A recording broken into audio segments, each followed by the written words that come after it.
Every morning, just before sunrise, the dog walked the same road, past the bakery that no longer opened, past the cracked sidewalk where weeds grew between memories, and finally, to the old bus stop at the edge of town.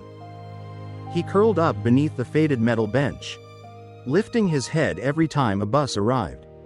Doors opened. People stepped out. People stepped in. But never the one he was waiting for. 5 years earlier, this was where his world paused. The man had tied his shoelaces, rubbed behind the dog's ears, and said the same words he always said. "I'll be back soon." The dog believed him. He always did.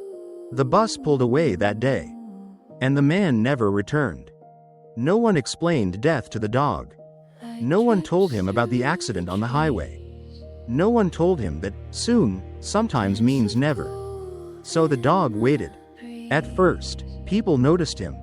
They offered food, a little water, a gentle pat on the head. "Whose dog is that?" they asked. "He's waiting for someone," another replied.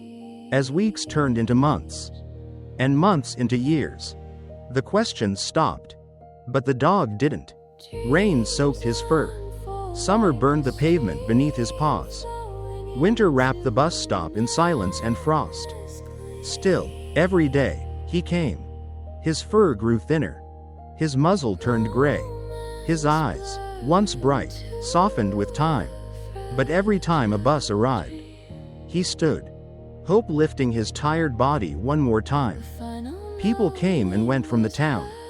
Shops changed names. Children grew older. The dog stayed the same. Some nights, when the buses stopped running, he slept curled beneath the bench, listening to distant engines that sounded almost like footsteps. He dreamed of a familiar voice. "I'm back." But morning always came without it. One evening, a woman noticed him. She had just moved into town, carrying her own quiet grief. She sat on the bench, not to wait for a bus, but because she didn't want to go home yet. The dog watched her carefully. He had learned not to expect much from strangers. She didn't reach for him, didn't speak. She just sat there. The bus came. The dog stood. The bus left. The dog lay back down. The woman's chest tightened. "Who are you waiting for?" she whispered. The dog didn't answer. He just kept his eyes on the road. She came back the next day, and the day after that. Sometimes with food, sometimes with nothing but her presence. She learned his routine, how he lifted his ears at distant engines, how he never chased cars, how he never left the bus stop before dark. One day, she asked someone nearby. "They say his owner died years ago," the man said. "The dog doesn't know." That night, the woman cried. Not because the dog was alone, but because he wasn't. He was still loving someone who could no longer return it. Winter came again. The dog's steps slowed. His waits grew longer. One evening, no bus came. The schedule had changed. The route was canceled. The bus stop stood quiet, empty for the first time in years. The dog waited anyway. The woman found him there, shivering. She knelt beside him. "He's not coming," she said softly.